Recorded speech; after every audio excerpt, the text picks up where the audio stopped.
의뢰인 분들께서 대답을 잘 못하세요. 전세금이라든가 보증금을 돌려받아야 되는 현장 같은 경우에는 유가족 분들께서 좀 민감하실 수밖에 없어요. 고독사 현장이 워낙 처참하고 참혹하다 보니까 견적 채정에 필요한 그런 질문 요소들이 좀 많이 있다고 보시면 되는 것이고.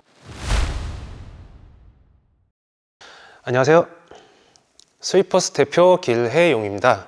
오늘은 유품 정리, 특수 청소를 의뢰하시는 분들의 유형과 온 오프라인 상담에 대해서 말씀을 드려볼 수 있도록 하겠습니다.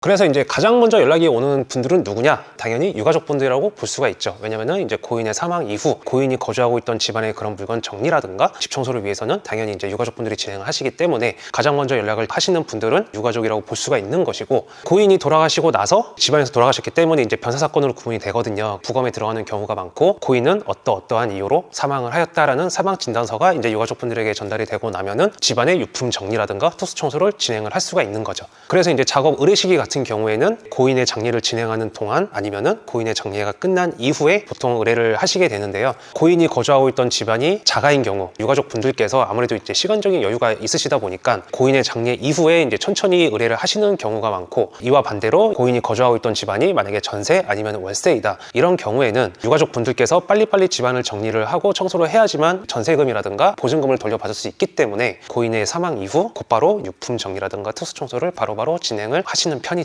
그래서 이제 전세금이라든가 보증금을 돌려받아야 되는 현장 같은 경우에는 유가족 분들께서 유품 정리, 특수 청소 비용에 대해서 좀 민감하실 수밖에 없어요. 한 가지 이제 좀 제가 예시를 한번 들어볼까 하는데요. 이제 고독사 현장을 기준으로 원룸에서 사망을 하셨다. 보증금이 한 500만 원이라는 기준으로 이제 계산을 하게 되면은 A라는 업체에다가 문의를 했더니 이 업체는 유품 정리와 특수 청소 비용이 200에서 한 400만 원이 나오고, 오염이 심각해서 뭐 철거와 공사 작업이 필요하다. 이 비용도 100에서 200만 원이 나오고, 인테리어 복구를 위해서 또 100에서 200만 원의 비용이 소요가 된다. 그렇다면은 A라는 업체가 부른 비용은 결국 최저 400에서 최대 800까지 나올 수가 있는 것이죠. 다른 B라는 업체에다가 문의를 해보니까 이 업체는 그냥 집안에 있는 물건만 정리를 하고 눈으로 보이는 그런 오염된 부분만 닦아내고, 여기서 딱 작업을 끝낸 이후에 작업 비용은 100에서 200만 원을 부르게 되는데, 이런 차이가 있다 보면은 유가족 분들 같은 경우에는 당연히 이 B를 선택을 하세요. 만약에 유가족분들이 A라는 업체에 의뢰를 해서 이 비용으로 작업을 하게 되면은 뭐 400만 원에서 800만 원의 비용을 사용을 해야 되는 상황이면은 건물주한테 500만 원이라는 보증금을 돌려받기는커녕 오히려 손해배상을 해줘야 되는 그런 상황까지 나오기 때문에 이제 유가족분들 같은 경우에는 그냥 저렴한 가격으로 해결을 하고 남은 그런 차액을 돌려받기를 원하시게 되는 거죠. 문제가 뭐냐면은 B라는 업체에 맡겼는데 작업이 잘 돼서 건물주도 별다른 클레임 없이 보증금을 돌려줬다, 이렇게 끝나면은 다행이겠지만 시신부패 악취가 남아서 건물주가 보증금을 돌려주지 않는다, 이러면은 유가족 분들은 이 업체에 다시 연락을 해서 AS 요청을 할 것이고, 업체는 다시 가서 AS를 진행을 해야 되기 때문에 건물주, 유가족, 업체 간의 트러블이 발생이 될 가능성도 있다고 보셔야 됩니다. 보증금을 돌려받아야 되는 월세 같은 경우에는 B라는 업체에다가 의뢰를 하실 가능성이 높고, 전세 같은 경우에는 그냥 반반이에요. 만약에 전세금이 몇 천만 원에서 억 단위 이상으로 잡혀있는 경우에는 A라는 업체에다가 의뢰를 하실 가능성이 높고, 전세금이 1,000만 원에서 2,000만 원 정도, 3,000만 원 미만, 이제 이런 분들도 약간 저렴한 업체에다가 의뢰를 하시려고 하죠. 그리고 이제 자가인 경우에는 이 집을 깔끔하게 다시 원상복구를 시켜야지만 부동산을 매매를 할 수 있다든가 다음 세입자를 받을 수 있기 때문에 이 A라는 업체에다가 의뢰를 하실 가능성이 높다고 볼 수 있습니다.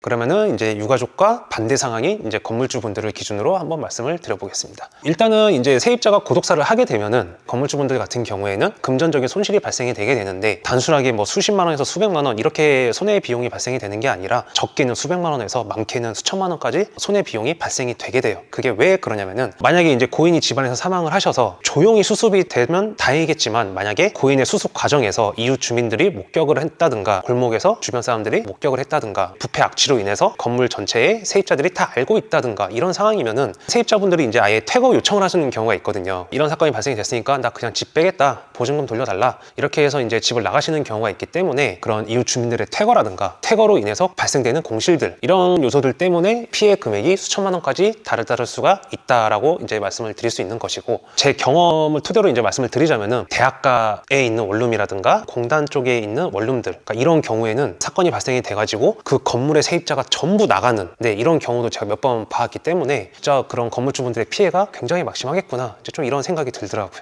그리고 이제 제가 연락을 받을 때 가끔씩 이런 연락을 받아요. 지금 건물에 거주하고 있던 세입자가 고독사를 했고 지금 방금 시신 수습을 했다. 그러니까 지금 당장에 현장에 와서 청소를 진행을 해달라. 그러니까 이렇게 연락을 하시는 분들이 계세요. 굉장히 다급하기 때문에. 근데 고인이 만약에 집안에서 고독사를 하시게 되면은 부검에 들어가야 되고 또 사망 진단서가 나오기까지는 그 시간이 걸리기 때문에 바로바로 이제 저희가 현장에 가서 일을 할 수가 없거든요. 그래서 이제 말씀을 드리죠. 건물주분께서 아무리 급한 상황이라고 하시더라도 이런 그 절차가 필요하기 때문에 저희가 함부로 현장에 들어갈 수는 없습니다. 유가족 분들의 허락이 필요한 것이고 이 사건을 담당하시는 형사, 경찰의 허락이 떨어져야지만 저희가 현장에 진입을 할 수 있는 것이지 저희가 지금 당장에 현장에 가서 작업을 진행을 했다가 어떠한 요소들 때문에 문제가 발생이 되면은 저희도 굉장히 난감해집니다라고 이제 말씀을 드리죠. 건물주 분들께서 굉장히 난감한 상황이 바로 이거예요. 일단은 부검에 들어가고 사망 진단서 나오기까지는 시간이 당연히 걸리고 무연고 사망자인 경우에는 그 기간이 더 오래 걸리거든요. 그러면은 건물주 분들은 그런 고독사 현장, 시신 부패 악취가 계속 흘러나오고 있고 이웃 주민들의 그런 민원이 계속 발생이 되고 있는 상황인데도 불구하고 그 현장을 계속 놔둬야 되는 거예요. 그래서 이제 며칠이 지나고 일주일이 지나고 2주일이 지나고 이렇게 되면은 진짜 그 사이에 세입자들이 전부 다 퇴거를 하는 것이고 민원이 들어오는 것이고 뭐 단순한 수십 수백만 원이 아니라 수천만 원의 손해 비용이 발생이 된다라고 볼 수가 있는 거죠.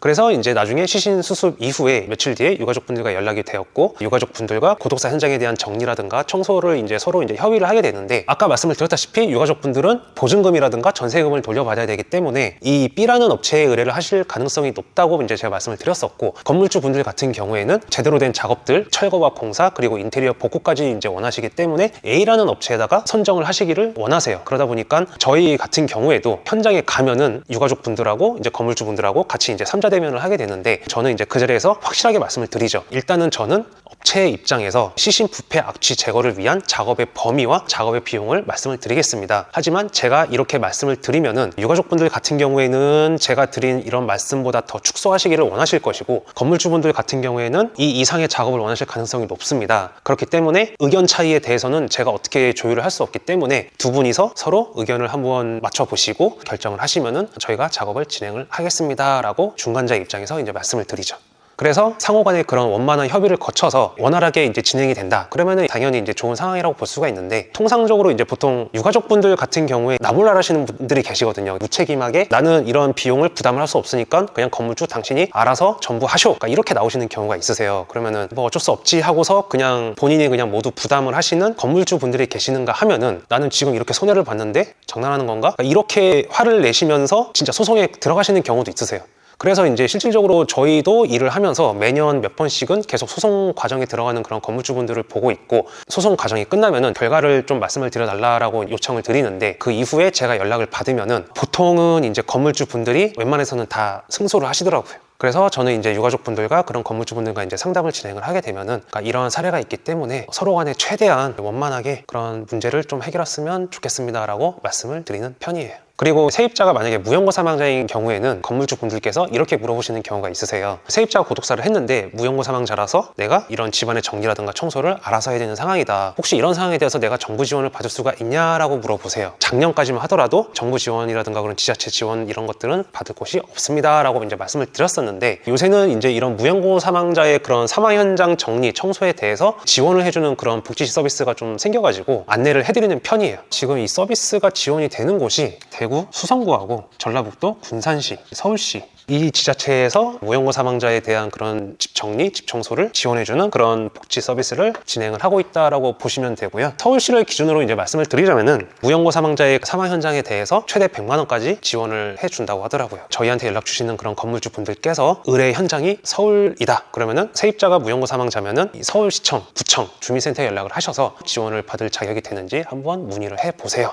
적어도 이 비용으로 작업을 진행을 하실 때 부담을 더실 수는 있을 겁니다. 라고 이제 말씀을 드리긴 하는데 전체적인 비용, 퇴거로 인한 이런 손해비용을 따지자면은 100만 원이라는 지원 비용이 그렇게 많다고 볼 수는 없겠지만 그래도 현재 이제 고독사 예방 사업으로 무연고 사망자의 그런 집 정리라든가 집 청소를 하는 복지 서비스가 생겨나고 있다라고 참고를 해주시면 좋을 것 같습니다.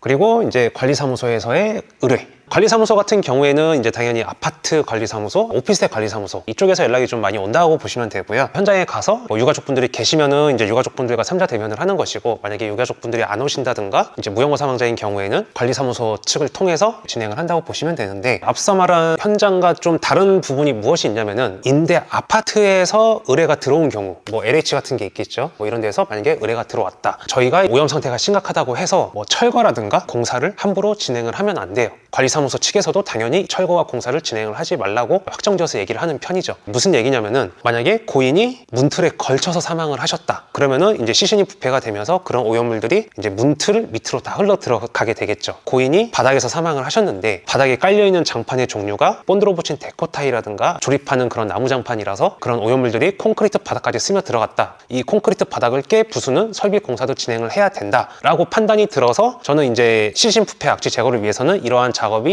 병행이 돼야 됩니다 라고 이제 말씀을 드리지만, 이제 임대 아파트 측에서는 공사까지는 진행을 하지 마십시오, 철거까지는 진행을 하지 마십시오, 그거는 별개의 문제이기 때문에 그냥 벽지하고 장판 제거까지만 허가를 하지, 문틀 철거라든가 바닥 공사라든가 싱크대를 철거한다든가 그러니까 이런 것들은 절대 하지 마세요 라고 이제 말씀을 하시는 편이에요. 그러면은 이제 저희는 이제 업체 입장으로서 시신 부패 악취를 제거를 해야 되는데 다른 방법과 방안을 모색하는 수밖에 없거든요. 그래서 그러면은 시신 부패 악취 제거가 어려울 수가 있다, 하지만 다른 방법으로 작업을 진행을 하겠습니다, 뭐 이제 이런 방법들이 있겠죠. 만약에 문틀이 나무로 이루어져 있기 때문에 약품을 살포를 해서 뭐 중화 세척 작업을 진행을 하고 뭐 니스칠을 해서 차단을 시킨다든가, 콘크리트 바닥 같은 경우에도 약품을 살포를 해서 중화 세척 작업을 진행을 한 다음에 코팅제를 발라가지고 이런 오염물이 이제 올라오지 못하도록 차단을 한다든가, 이제 이런 방법으로 이제 진행을 하는 방안이 있기는 해요. 하지만 이렇게 작업을 진행을 할 경우 시신 부패 악취가 발생이 되는 것을 차단을 시킬 수는 있겠지만 100% 장담은 못 해드립니다. 그렇기 때문에 이러한 부분은 염두를 해 두셔야 됩니다 라고 이제 말씀을 드리면은 보통은 그냥 다 수긍을 하세요. 그러니까 임대 아파트는 이제 어떠한 이유인지는 모르겠지만 철거라든가 공사를 이제 허락을 하지 않기 때문에 보통은 이제 그 정도 선에서 그냥 다 수긍을 하시더라고요.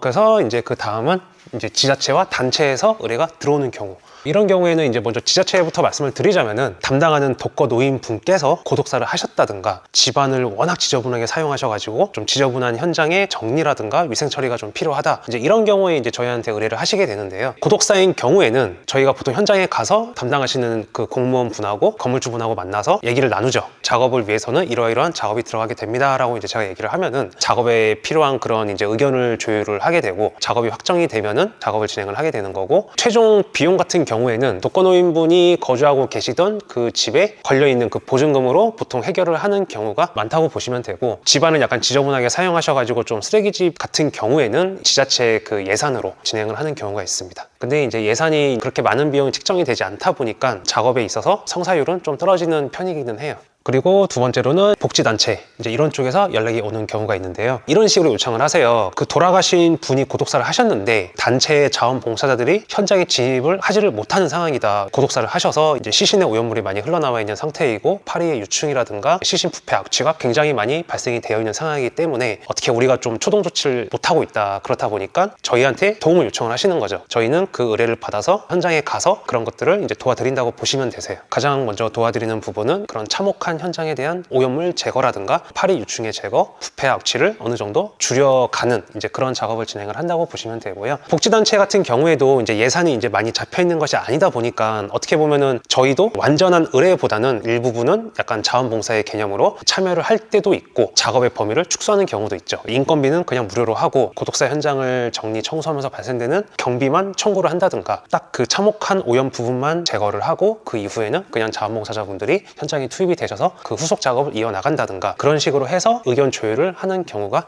많습니다. 그리고 이제 세 번째로는 이제 경찰서 쪽에서 이제 저희한테 연락이 오는데요. 강력 범죄 사건이 발생이 되면은 살인이겠죠, 아무래도. 이제 그 지역을 관할하는 경찰서의 청문 감사실에서 저희한테 연락이 와요. 견적서를 요청을 하시고 저희가 견적서를 제출을 하면은 저희가 현장에 투입이 돼서 강력범죄 현장 정리 작업을 진행을 한다고 보시면 되는데 고독사 현장처럼 뭐 벽지장판을 제거를 하고 뭐 철거와 공사를 진행하고 이런 개념은 아니고 지방 곳곳에 이제 비산되어 있는 그런 혈흔을 제거를 한다든가 혈액으로 오염되어 있는 그런 물건들, 파손된 가재 도구들 이러한 물건들을 폐기 처리한다고 보시면 되세요. 그 작업의 범위가 좀 한정이 되어 있다라고 보시면 되고, 특히 강력범죄 현장 같은 경우에는 이 사진 촬영, 그러니까 사진 촬영을 굉장히 꼼꼼하게 하셔야 돼요. 왜냐면은 일단은 저희가 이 현장에서 일을 하고 경찰서 쪽에 이제 보고서를 제출을 해야 되거든요. 보고서 용도로 사용이 된다고도 볼 수가 있고, 현장 정리를 하고 난 이후에 형사분이라든가 검사분한테 연락이 올 때가 있어요. 혹시 거기 현장 사진이 있냐, 혹시 거기 현장에 어떠한 물건이 어디에 놓여 있었냐, 이 물건이 혹시 몇 개가 놓여 있었냐, 이런 식으로 연락이 오는 경우가 있기 때문에 저희도 만약에 이제 현장을 가게 되면은 사진을 굉장히 디테일하게 찍게 되죠. 겉에만 이렇게 찍는 것이 아니라 물건이 어떻게 있었는지 디테일하게 찍어가지고 보관을 해둬요. 몇 달 전에 강력범죄 현장을 정리를 한 적이 있었는데 몇 달 뒤에 검사분한테 연락이 온 거예요. 혹시 그 특정 과일의 껍질이 어디에 몇 개씩 놓여 있느냐, 이걸 물어보시더라고요. 그래서 이제 저도 깜짝 놀라가지고, 글쎄요, 저도 그거를 잘 모르겠지만 사진을 디테일하게 찍어 놓았기 때문에 제가 사진을 전부 다 보내드리겠습니다 라고 얘기를 해서 사진을 보내드린 적도 있어요. 그렇다 보니까 강력범죄 현장 같은 경우에는 이 사진 촬영이 굉장히 중요하다, 예, 이런 경우도 있으니 예, 주의를 하셔야 된다, 이제 이렇게 보셔야 될 것 같습니다. 예.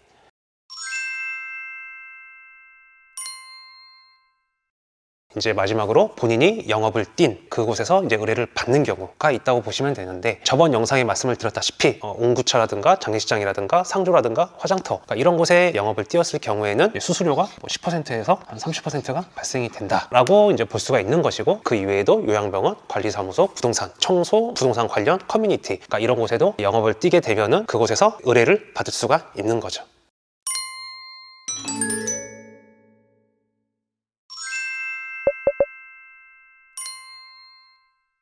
그 다음으로는 온라인 상담과 오프라인 상담에 대해서 말씀을 드릴 수 있도록 하겠습니다. 먼저 이제 온라인 상담부터 말씀을 드리자면은 가장 최초에 전화 상담이 있을 것이고, 홈페이지에 접수를 하신다든가 문의글을 남기시는 경우가 있으세요. 근데 이제 온라인 상담 같은 경우에는 대략적인 견적만 측정이 가능하거든요. 그 이유가 뭐냐면은 최초 전화 상담 과정에서 몇 가지 이제 여쭤보게 되는데, 고인이 사망 후 며칠 뒤에 발견이 되었는지, 고인이 바닥에서 사망을 하였는지, 집안에 깔려있는 장판의 종류가 무엇인지, 집안에 물건이 많이 있는지 적은 편인지, 그러니까 이렇게 좀 다양한 질문을 하기 때문에 견적 책정에 필요한 그런 질문 요소들이 좀 많이 있다고 보시면 되는 것이고, 문제가 뭐냐면은 의뢰인 분들께서 대답을 잘 못하세요. 고독사 현장이 워낙 처참하고 참혹하다 보니까 현장에 못 들어가시는 경우도 있고, 돌아가신 고인과 연락을 하지 않고 지내다 보니까 집안의 그런 내부 상황을 아예 모르시는 경우도 있어서 제가 질문을 하면은 의뢰인 분들께서는 대답을 잘 못하시게 되는 거죠. 그렇다 보니까 저도 대략적인 견적만 안내를 해드릴 수가 있는 거죠.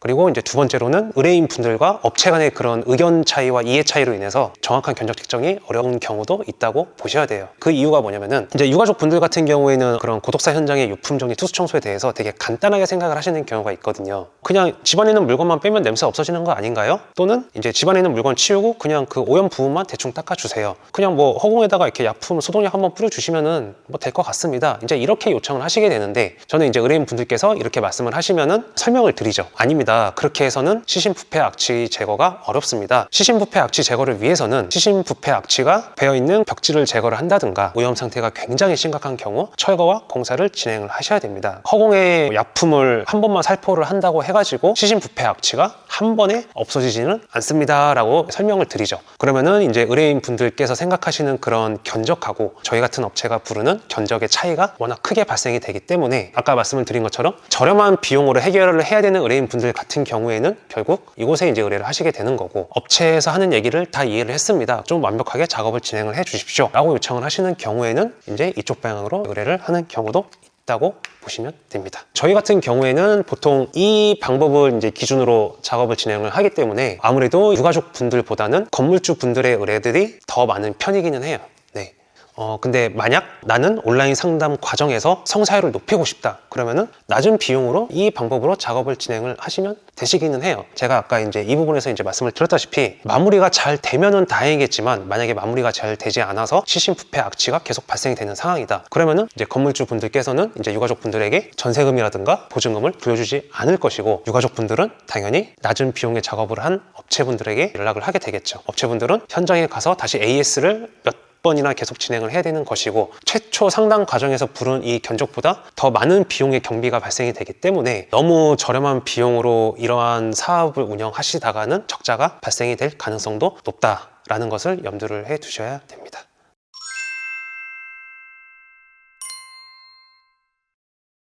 그리고 이제 오프라인 상담으로는 이제 현장 방문 견적이 있다고 보시면 되는데요. 무료하고 유료로 나눌 수가 있는데 본인의 선택에 따라서 결정이 된다고 보시면 되세요. 어차피 온라인 상담만으로는 정확한 견적 책정이 어려우니까 나는 현장을 가서 직접적으로 정확한 견적을 책정을 하겠어. 이러면은 이제 무료 방문 견적을 지양하셔도 되는 것이고, 내가 이렇게 가는 것만으로도 이거는 기회비용이 손실되는 것이기 때문에 나는 이것마저도 유료로 받아야겠어 라는 생각이 드시면은 그냥 유료 방문 견적으로 결정을 하셔도 되세요. 결국 본인의 선택에 달렸다라고 이제 보시면 될 것 같고요. 그리고 이제 현장 방문 견적을 간다는 거는 결국 성사 가능성이 높다고 보셔도 돼요. 최초 온라인 상담 과정에서 특히 이제 전화 상담이겠죠. 아무래도 대략적인 견적을 말씀을 드렸을 것이고, 의뢰인 분들께서는 이 비용을 납득을 하시고 현장 방문을 요청을 한 것이기 때문에 현장에 가서 현장을 보고 정확한 견적을 책정을 한다고 하면은 뭐 이래저래 성사 가능성은 높다라고 보실 수가 있습니다. 의뢰인 분들께서도 좋은 점이 무엇이 있냐면은, 만약에 의뢰인 분이 현장에 못 오시는 경우, 이런 경우에는 그냥 저희가 현장에 가서 현장을 확인을 하고 견적을 책정을 한 다음에 작업을 바로 진행을 하기 때문에 의뢰인분들 입장에서는 현장에 안 오셔도 된다는 점, 편의성이 좀 좋다는 점이 있다고 볼 수가 있고요. 그와 반대로 만약에 의뢰인분들이 현장에 오시는 경우 서로 간의 의견 전달이 굉장히 수월하다, 그러니까 이런 부분을 좀 내세울 수 있을 것 같습니다. 왜냐면은 현장에 보존해야 될 것들, 철거를 해야 될 것들, 주의해야 될 것들, 그러니까 이러한 다양한 요소들을 그 자리에서 바로바로 이제 협의를 할 수가 있기 때문에 어떻게 보면은 상호 간의 의견 전달이 굉장히 수월하게 진행이 될 수 있다라고 볼 수가 있는 거죠.